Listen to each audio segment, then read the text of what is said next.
오늘 하나님께서 저희 예수교회 주신 말씀은 요한복음과 사도행전 두 군데의 말씀인데, 먼저 사도행전 2장 1절로 13절까지 말씀을 함께 읽겠습니다. 2장 1절로 13절까지입니다. 시작. 오순절 날이 이미 이름에 저희가 다 같이 모여 호련히 하늘로부터 급하고 강한 바람 소리가 있어 저희 앉은 온 집에 가득하며 불의 혀같이 갈라지는 것이 저희에게 보여 각 사람 위에 임하여 있더니,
아멘.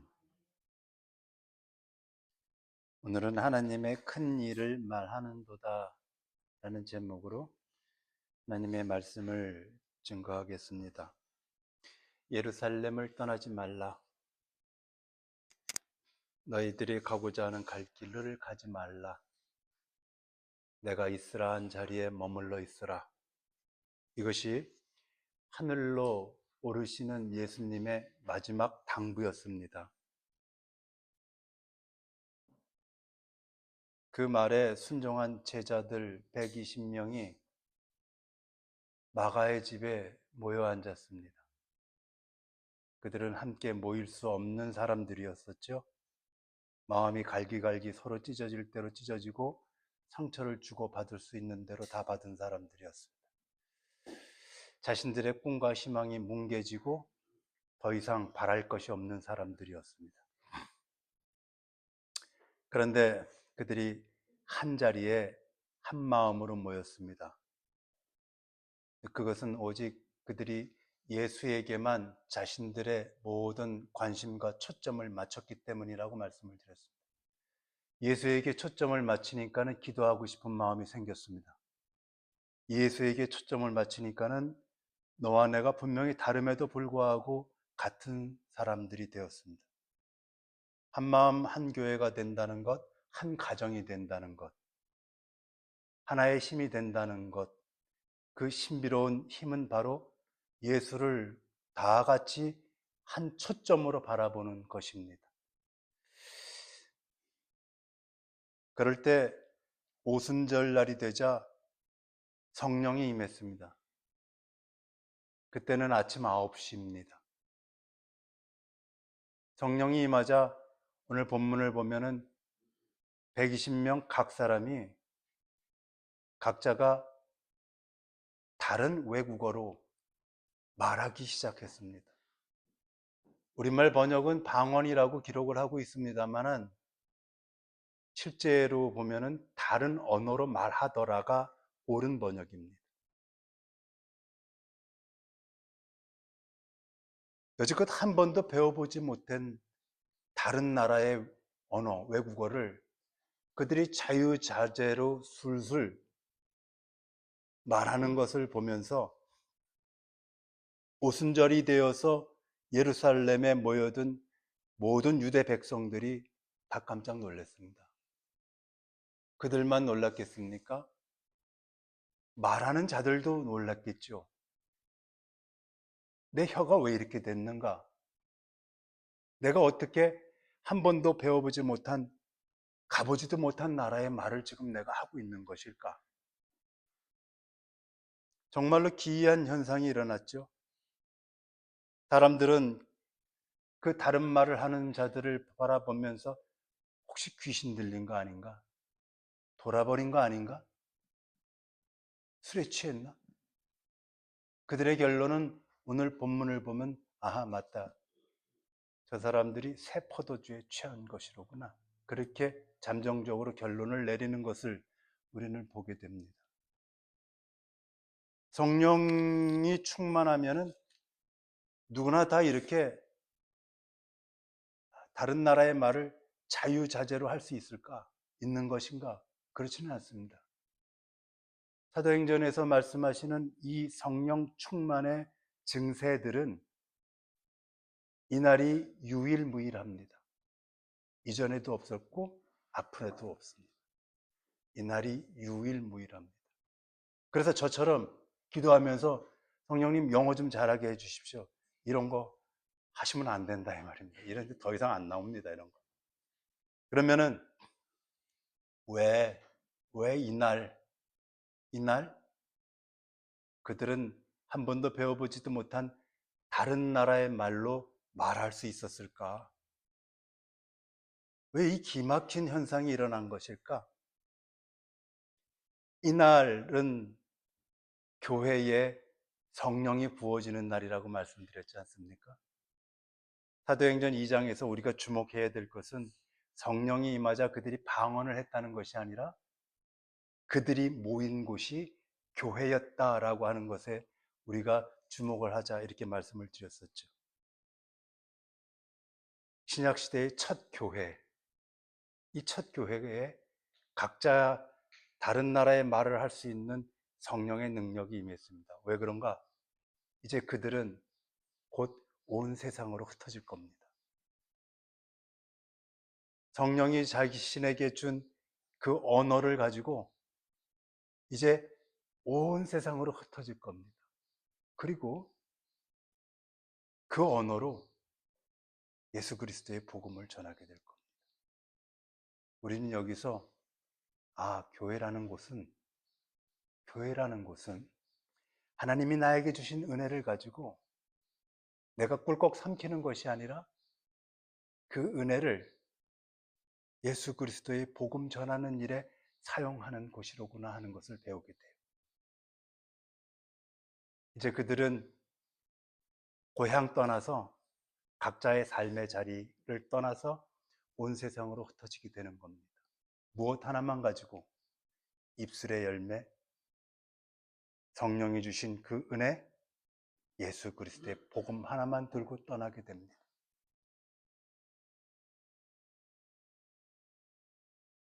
사람은 없어서 가난한 것이 아니라 가진 것을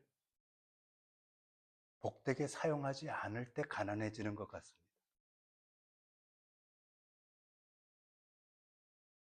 저는 이들이 가진 것 없이 떠나가는 모습을 보면서 이들의 120명의 인생의 끝은 참으로 부요했을 것 같습니다. 가진 것은 없었지만 하나님이 주신 것을 복되게 사용하면서 살았을 때 그들은 삶을 진정 부요하게 살았을 것 같습니다. 그 은혜가 우리들에게 있기를 축복드립니다.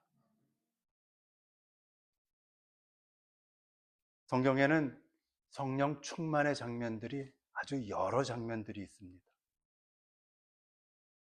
워낙 이 사도행전 2장에 있는 성령 강림일에 대한 장면이 충격적이다가 보니까 많은 분들이 성령 충만은 바로 방언이라는 등식을 가지고들 계십니다. 그렇지 않죠. 그것은 아주 지극히 일부일 뿐입니다.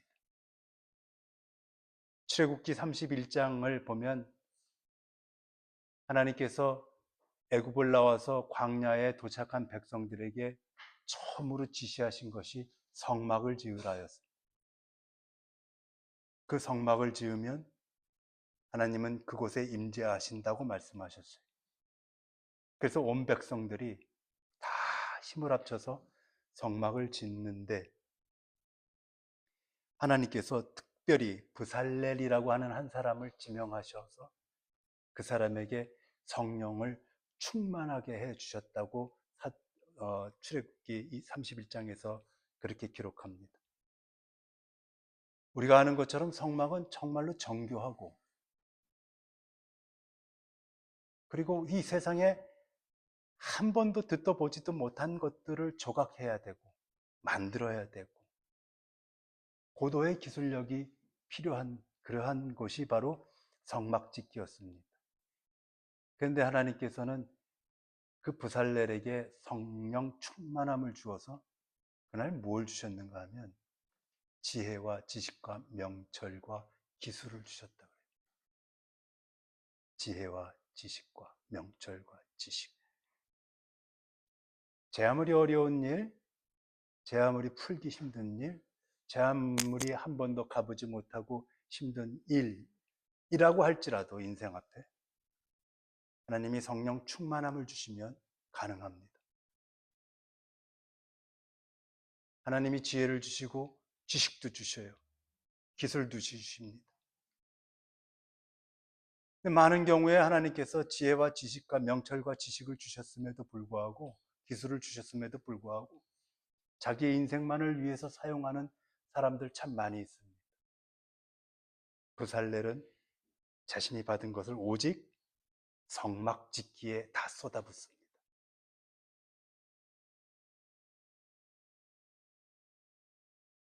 이제 앞으로 보겠습니다만 사도행전 6장으로 가게 되면 사도들이 제자들을 다 모아놓고 이런 말 합니다. 우리 교회를 위해서 교회에 봉사할 집사 7명을 뽑자.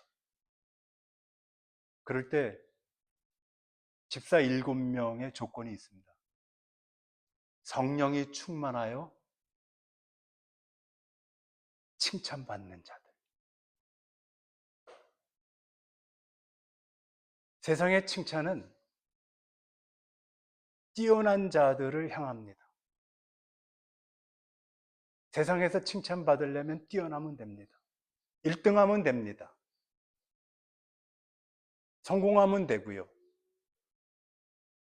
남보다 잘난 자식 만들면은 그 자식이 칭찬받을 것 같아서 우리는 길길이 날뛰지 않습니까? 그런데 하나님이 볼 때의 칭찬은 전혀 다릅니다. 우리 나가라는 건가요? 하나님이 보실 때의 칭찬이라고 하는 것은 세상의 1등과 달리 교회에서 하나님을 1등으로 높이는 사람입니다. 하나님을 높이는 자, 세상은 자신을 높이는 자가 칭찬받지만 교회에서는 하나님을 높이는 자가 반드시 칭찬받습니다. 그래서 7집사가 성령 충만해서, 성령 충만한 사람은 오직 하나님을 높이는 사람이 되고, 하나님을 높이는 사람이 되니까 그는 하나님으로부터 사람으로부터 칭찬받는 자가 됩니다.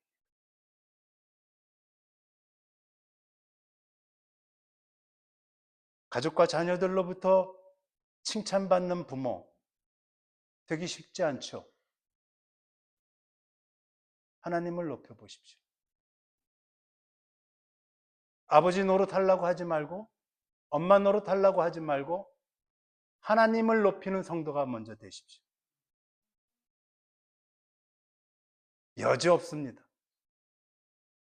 그 엄마와 그 아버지 앞에서는 그 어떤 자식도 함부로 머리를 들지 못합니다. 그러나 아무리 많이 갖고, 아무리 많이 배우고, 아무리 똑똑하고, 아무리 대단한 부모라고 할지라도 그 자식 앞에 위엄과 어미로 쓰는 그런 경우는 없습니다. 그것 갖고 자식이 부모 앞에 무릎 꿇지 않습니다. 존경하지 않습니다. 하나님을 높이십시오. 하나님을 높이면 칭찬받습니다. 존경받죠.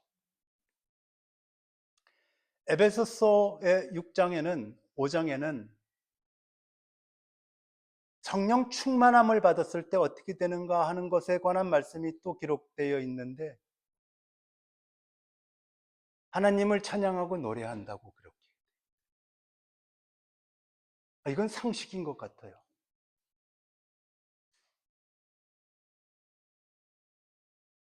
내 안에 하나님의 은혜가 가득한데 어떻게 노래 안 할 수 있겠습니까?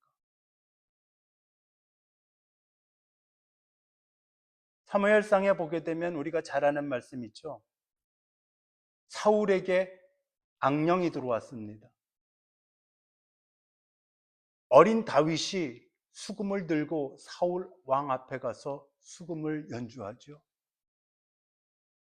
그때에 사울 왕 안에 들어가 있었던 악한 영이 떠나가고 사울이 상쾌해졌다고 기록합니다.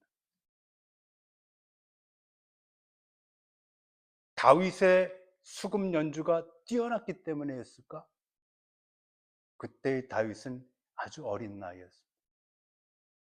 소년. 그 이전에 사무엘이 다윗에게 기름을 부었습니다. 하나님의 성령을 부어 주었어요. 다윗이 성령 충만했어요. 다윗이 노래하니까 악한 영이 떠나갔어요. 상쾌해졌어요. 우리 안에 이런저런 여러 가지들이 우리를 힘들게 하죠. 아까 어느 분이 그러시더라고요. 나이가 드니까 온몸이 안 아픈 데가 없다. 안 쑤시는 데가 없죠.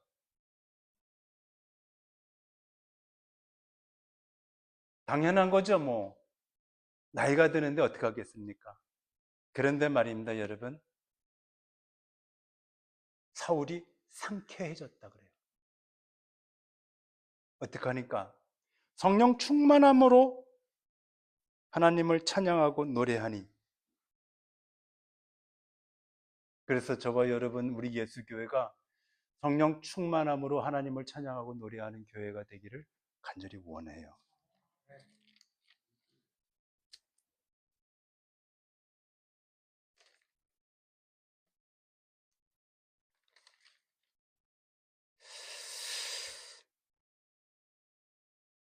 성령 충만함은 이처럼 특별한 경우, 특별한 사람들에게만 나타나는 증세인가? 찬양하고, 칭찬받고, 기술과 지혜가 충만해지고, 뛰어난 능력을 갖게 되고, 우리들이 바라는 이 성령 충만함이라는 것은 우리들에게 과연 그러면 존재하는가? 여러분, 저와 여러분들에게 성령 충만함은 어떤 것이겠습니까? 우리들에게 성령 충만함은 어떻게 되는 거죠? 여러분과 저는 지금 성령 충만합니까? 무엇으로 성령 충만할까? 어떻게 말하실 수 있습니까? 저는 성령 충만한 것 같아요. 그래서 설교하는 걸까요? 그렇지 않습니다. 저는 제가 볼 때 여러분들 성령 충만하십니다.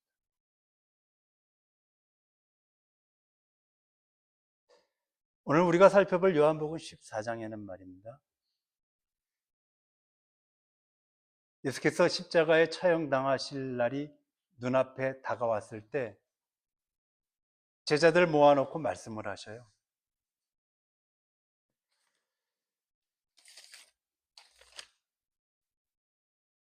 요한복음 14장으로 바로 앞장에 있습니다만 요한복음 14장을 보실까요? 16절로 18절 사이에 있습니다.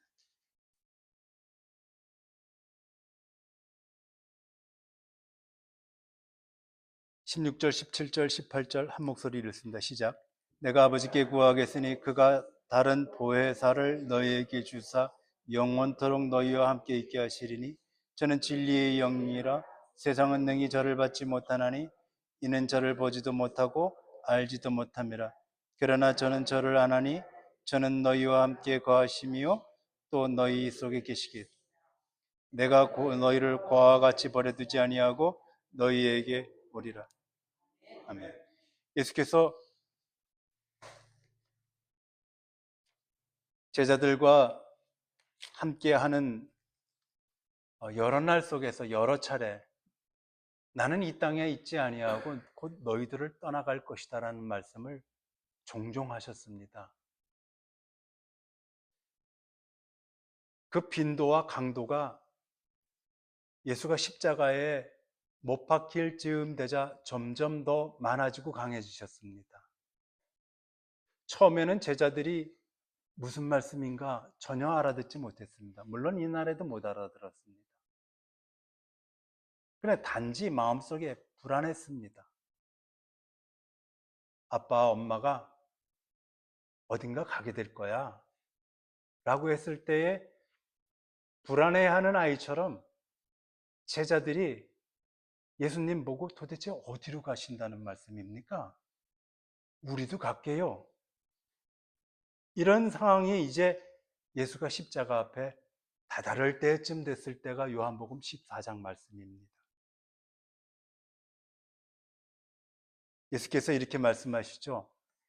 나는 너희들 곁을 떠나가지만은 나 대신 보혜사 성령께서 너희와 영원토록 함께 하실 것이다 라고 이야기합니다. 보혜사라는 우리말 번역은 보호하고 은혜 주시고 가르치시는 분이시다라고 하는 뜻입니다. 그 성령이 너희와 영원히 함께 하신다 그랬어요. 저는 이 본문 말씀 중에서 너희를 버려두지 않는다는 말씀이 참 위로가 됩니다.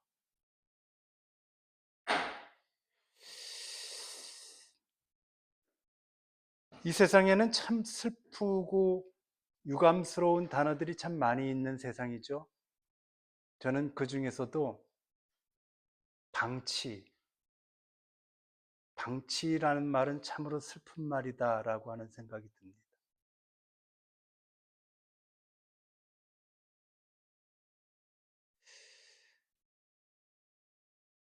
방치된 자들, 돌보지 않고 내버려 두는 것, 방치된 작은 짐승들, 부모가 자식을 방치하기도 하고, 또 자식이 부모를 방치하기도 하죠. 우리는 그런 세상에서 삽니다. 제가 생각하는 이 방치가 슬픈 것에는 이유가 있습니다. 그것은 우리가 꼭 나빠서가 아니라 사느라고 살다 보니까 어쩔 수 없어서 자식을 방치해 놓기도 하고, 사느라고 살다 보니까 어쩔 수가 없어서 부모를 방치해 놓은 것과 같은 마음 때문에 속이 상하죠. 그래서 슬픈 겁니다. 내가 얼마든지 이것을 안 할 수 있다면, 해결할 수 있다면 해결해 보겠지만은 나의 분명한 인간적인 한계로 인해서 내 자식과 내 부모와 내 가족들 중에 누구를 이 시간에도 돌보지 못하고 방치해 둔 것 같아서 우리 마음이 불편하고 속이 상하다는 거예요. 그래서 슬프다는 거죠. 그런데 예수께서 요한복음 14장에 우리에게 하신 너희를 고아처럼 내버려 두지 않는다는 이 말씀 말입니다. 내버려 두지 않겠다라고 하는 이 말씀은 너희를 방치하지 않겠다는 겁니다. 우리는 인간적인 존재로서, 인간의 존재로서 어쩔 수 없는 한계를 갖고 있기 때문에 내가 벌어먹고 사느라고 아침부터 저녁 때까지 애쓰고 노력했을 때 내 어린 자식들이 집에서 라면 하나 못 끓여 먹고 어둠 속에 앉아 있었던 그 모든 시간들은 엄격히 바라보면 방치죠. 자식 입장에서 부모를 바라볼 때도 그것은 방치죠. 그러나 우리가 나빠서가 아니라 인간은 자신이 갖고 있는 존재론적 한계 때문에 극복해 나갈 수가 없습니다. 속상하지만. 그러나 예수님, 성령님은 하나님이시라서 그분이 우리를 고아처럼 내버려 두지 않는다, 방치하지 않는다 하는 그것은 그분 말씀대로 우리를 절대 방치해 두지 않으신다는 뜻입니다. 우리에게 성령 충만함이라는 것은 무엇이냐? 내가 각 나라 말로 말을 할 수가 있는가? 내가 부살렐처럼 온갖 기술을 다 갖고 살아갈 수 있는가? 나는 날마다 찬양하고 싶어서 미쳐 활짝활짝 뛰겠는가? 우린 그렇지 못하죠. 그럼 우리들에게 있어서의 성령 충만함이라는 것은 무엇인가? 그것은 성령이 어제도 지금도 내일도 나를 방치하지 않고 나와 함께 계시다는 거예요. 그러므로 이 시간 저와 여러분은 성령 충만하신 겁니다. 내가 충만한 것이 아니라 그 좋으신 성령께서 나를 방치해 두지 아니하시고 이 시간에 나와 함께 하시고 계시기 때문에 충만하신 성령이 나와 함께 하심으로 내가 여러분들이 비로소 충만해질 수가 있는 것이다.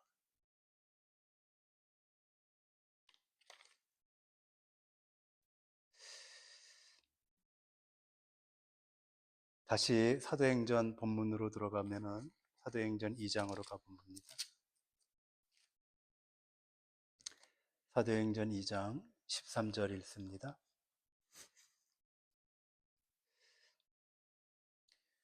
또 어떤 이들은 조롱하여 가라되 저희가 새 술에 취하였도다 하더라.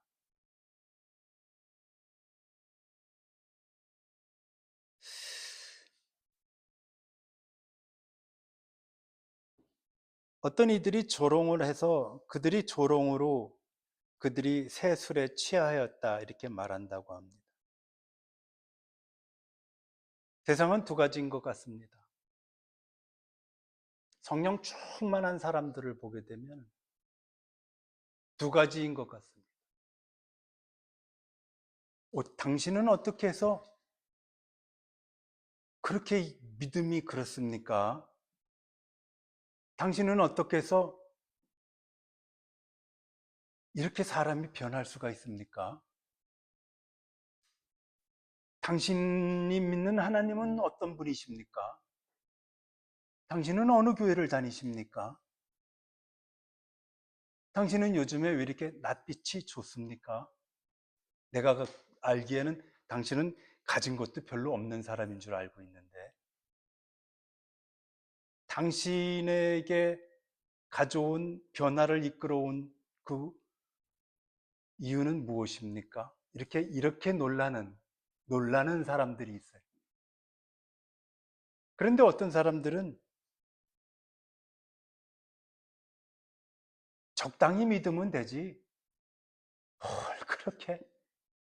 아니, 뭐 매주 가야 돼? 아니, 무슨 교회에 뭐 떡이 있어? 뭐가 있어? 그냥 다니면 돼. 어떤 사람들은 믿음을 갖고 조롱하죠. 믿음이 그렇게 변화를 만들어낼 수 있을 것인가?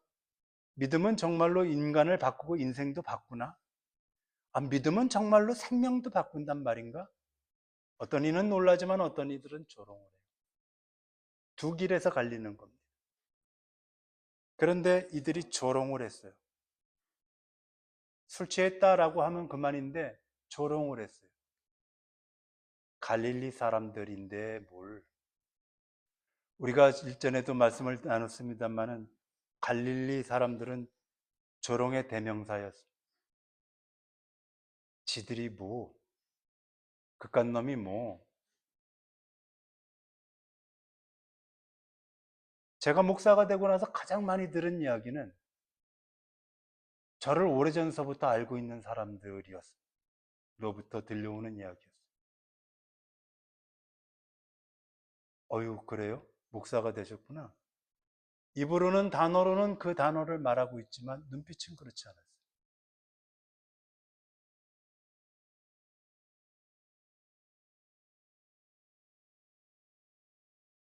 제가 만일 10대, 20대부터 교회를 다니고 20대에 신학교를 들어가고 또 나와서 또 어느 학교도 들어가고 또 거기도 나와서 또 어느 학교도 나오고 뭐 그랬다면은 하나님이 택한 목사구나 라고 그냥 놀라고 그럴 텐데, 백그라운드가 전혀 그렇지 않은 사람이 어느 날 목사가 되어서 나타났다라고 하니까는 반조롱이었습니다.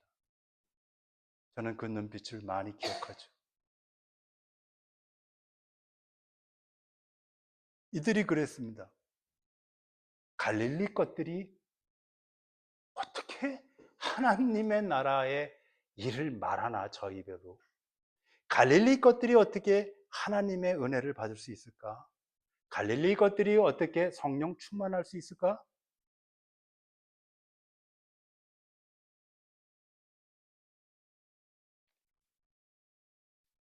그들은, 그 제자들이 포도주에 취했는데, 재밌죠? 새 포도주에 취했다고 오늘 성경은 분명히 기록하고 있습니다. 새 포도주. 새 포도주라고 하면은 저와 여러분 마음속에는 기억나는 장면이 하나가 있어야 합니다. 그것은 요한복음 2장에 나오는 장면인데,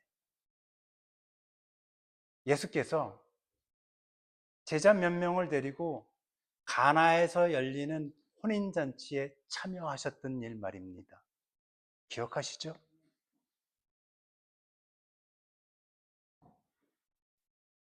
그날 그 혼인잔치는 정말로 무르익었습니다. 주인이 포도주를 아주 많이 장만했었던 것 같습니다. 그런데 포도주가 떨어졌어요. 예수께서 물로 포도주를 만드셨어요. 새 포도주를 만드셨어요. 이날은 예수께서 이 땅에서 제자들과 함께 공식적으로 첫 번째 사역을 하신 첫 번째 기적의 날입니다. 생각해 보십시오. 예수는 이 세상에 오셔서 제자들을 부르시고 처음으로 등장한 장면, 그것이 왜 포도주를 먹고 포도주를 만드는 자리였을까? 귀신을 쫓아내거나 병든 자를 고쳐주거나 물 위를 걸으시거나 죽은 자를 살리시거나 하시는 수많은 여러 가지의 기적들의 일들이 있었음에도 불구하고 예수의 첫 번째 등장의 장면은 왜 새 포도주를 만드는 것이었을까?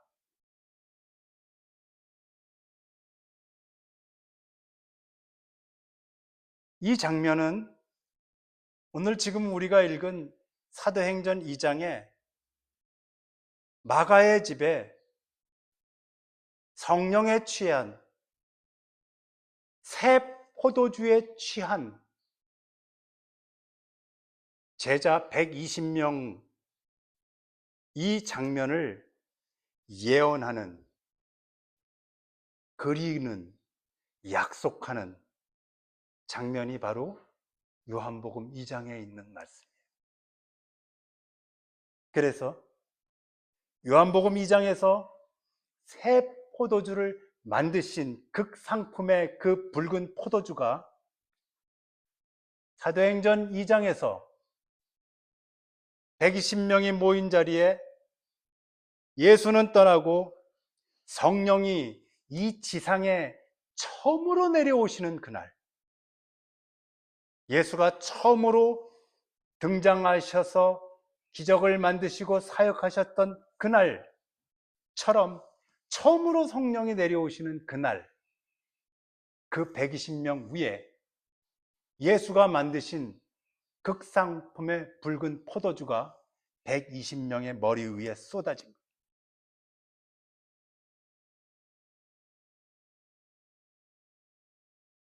조금 어렵죠? 그래서 각 나라에 방언을 하고 있는 사람들을 보고 구경꾼들이 저들이 새 포도주에 취했다라고 말했었던 그것은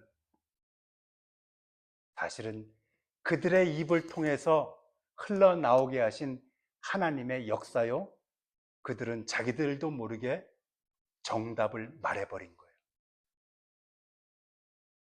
맞아요. 그들은 취했어요. 120명이 취했습니다. 세상에 취하지 않았어요. 세상 것들에 취하지 않고 이제는 성령에 취했어요. 성령에 취하다 보니까 다시 세상 것으로 정신 차리고 돌아가지 않습니다.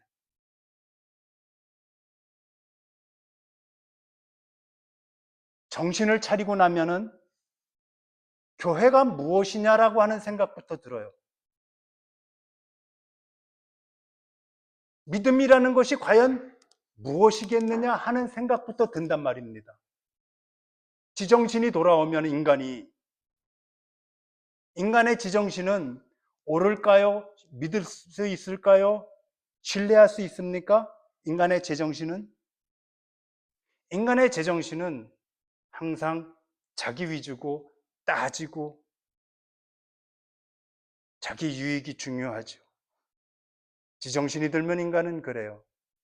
그러나 성령의 세술에 취한 사람은 그 120명은 모든 것을 버려두고 오직 예수 그리스도의 복음만 들고 온 세상으로 흩어집니다.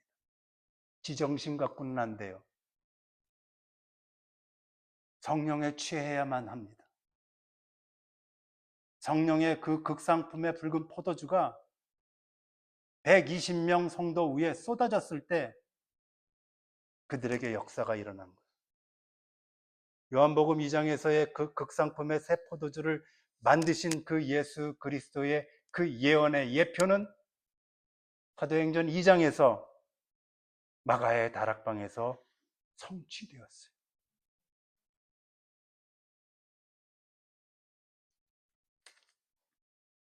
11절 읽겠습니다. 그레데인과 아라비아인들이라 우리가 다 우리의 각 방언으로 하나님의 큰 일을 말함을 듣도다 하고, 이것은 구경꾼들의 이야기입니다. 그들이 가만히 들어보니까 120명이 저마다 뭐라고 말을 하는데 도대체 무슨 말인가 싶어서 귀를 기울여 봤습니다. 어라, 저거는 내가 사는 아라비아의 언어인데, 어라, 저거는 내가 살고 있는 리비아의 언어인데, 어떻게 저 갈릴리 사람들의 입에서 저런 말들이 나올 수 있었을까? 있나? 이거죠. 그날 그 120명의 언어는 고린도 전서 12장과 14장에서 우리가 살펴보았었던 말하는 나도 모르고 듣는 너도 모르는 소리방언이 아니라 무슨 말인지 무슨 내용인지 뭘 말하고 있는지를 외국어로 말하고 있는데 그 내용이 분명히 잡히는 분명한 또박또박 어떤 이야기들을 이들이 하고 있었다 이겁니다. 그 마가의 집에서 하던 그 방언은 사랑 없이 그저 울리는 구리와 꽹과리 소리 같은 그런 소리 방언이 아니라 들어보니까 깜짝 놀랄 만한 이야기들을 그들이 외국어로 진술해내고 있었다는 겁니다. 지난 시간에 제가 교회에 주신 선물 중에서 캐리그마라고 있다고 그랬죠. 말씀을 선포. 이 교회가 되고 나니까 그들이 캐리그마, 말씀을 선포하기 시작했어요. 그 말씀을 선포했다는 것이 하나님의 큰 일을 그들이 말하고 있더라 하는 겁니다. 들어보니까 이 사람은 이 말하고 저 사람은 저 말하고 왁작지껄한 시장 바닷가 같은 그러한 현장이 아니라 보이스의 컬러들은 다 다르고 여자도 있고 남자들도 있고 나이 먹은 사람도 있고 젊은이들도 섞여 있는데 음색은 다 달라도 그들이 하는 모든 말은 동일한 내용들로 흘러가더라라고 하는 겁니다. 그게 뭐냐? 그들은 하나님의 큰 일을 말하고 있었어요. 하나님의 큰 일은 무엇일까? 하나님이 우리를 향해서 하신 큰 일은 무엇이겠습니까, 여러분? 우리가 성찬식에서 날마다 고백하는 것이 있죠. 예수 그리스도의 오심과 그분의 죽으심과 그분의 부활하심과 다시 오심 복음. 이들이 그것을 이야기하는 거예요. 예수 얘기하는 겁니다. 이것이 이 땅에 베푸신 하나님의 가장 크신 일이죠.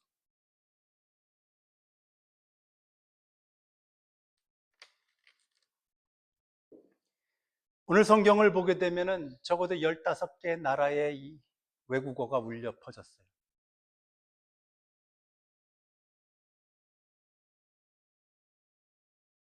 15개의 나라의 외국어가 각 사람이 떠들어대면은 각 말을 하게 되면은 얼마나 정신이 없었겠습니까? 그런데 여러분 상상을 해 보십시오. 그들의 이야기가 모두 다 하나님이 하신 큰 일을 말함이라 얼마나 웅장했을까요? 선포되는 그 말씀은 얼마나 대단했을까요, 여러분? 설교 준비하면서 우리 예수교회가 찬양하는 모습을 상상을 해봤습니다.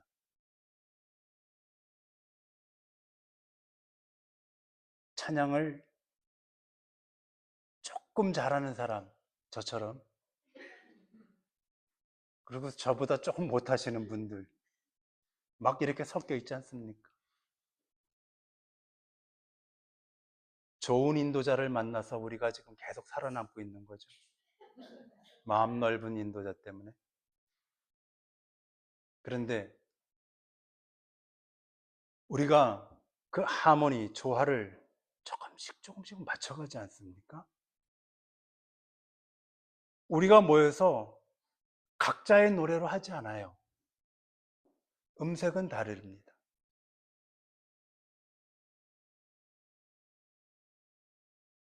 서로 다른 재능을 갖고 있어요. 그런데 우리는 하나를 노래해요. 예수. 이게 맞춰져 가요. 하모니가 맞춰져 갑니다. 그럴수록 우리는 가슴이 뛰지 않습니까? 은혜되지요. 그런 걸 생각을 해보면 그날 마가다락방에서 일어났었던 그 일이 우리가 찬양하는 것과 흡사해요.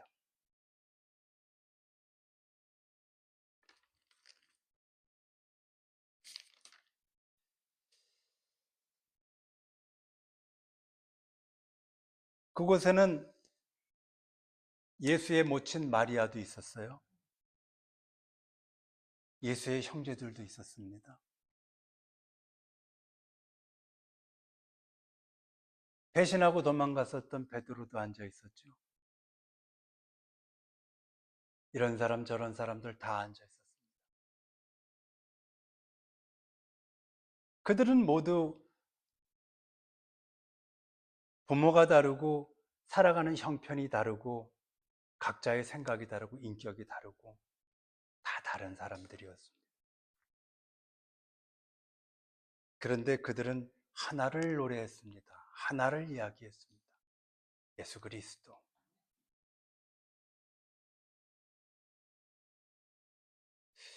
우리들의 삶의 자리도 늘 서로가 다르죠. 예배당에 나오시는 저와 여러분들 보게 되면은 한 주간 또 어떤 삶의 자리에서 어떤 사연과 이야기들을 가지고 사셨을까 궁금해요. 그러나 그것을 속 깊이 들여다보는 것이 목사가 할 일이 아니고 교회가 할 일은 아닙니다. 우리의 할 일은 우리의 삶의 자리가 어디에 어떻게 두고 있다 할지라도 우리가 한 목소리 하나님이 우리에게 하신 큰 일을 노래하고 이야기하는 것입니다. 그와 같은 은혜가 예수교회에 가득하기를 축복해 드립니다. 기도드리겠습니다. 거룩하신 하나님, 이 땅에 몸으로 오셨던 예수님은 하늘로 올라가시고 더 이상 그분의 몸과 모습을 볼 수 없는 우리들에게 하나님은 성령님을 보내주셨습니다. 우리를 고아처럼 방치해 두지 아니하시고 성령님을 통해서 이 시간에도 돌보아 주셔서 하나님 고맙습니다. 혼인잔치에 참석하셨던 예수께서 사람이 만든 포도주는 떨어지게 하시고 그 대신 예수께서 만드신 극상품의 새 포도주로 모두를 취하게 하셨던 그 기적의 장면은 오순절날 120명의 제자들 위에 성령의 붉은 포도주로 임하사 그들을 하나님 나라와 은혜에 취하게 하심으로 요한복음의 그 약속과 예언을 성취해 주셨습니다. 하나님 나라의 은혜에 취한 제자들은 자신의 인생만을 돌보려고 하는 인생의 한계선을 넘어서서 저마다 온 세상으로 복음 들고 흩어졌습니다. 성령에 취한다는 것, 하나님의 은혜에 취한다는 것, 성령 충만하다는 것이 무엇인지를 이 시간 우리들에게 가르쳐 주셔서 고맙습니다. 성령의 새 포도주에 취한 성도들의 입에서 각자의 인생 타령이 멈추고 오직 하나님의 크신 일에 대해서 말하기 시작했음을 보면서 우리의 생각과 언어가 속히 바로 세워지기를 소망합니다. 허탄한 말들과 혼잡스럽게 하는 말들과 자기 자랑과 위선의 언어가 사라지게 하옵시고 오직 예수 그리스도가 하신 큰 일에 대해서 서로 말하는 우리 예수 교회가 되게 해 주십시오. 감사드리며 예수님의 이름으로 기도드렸나이다. 아멘.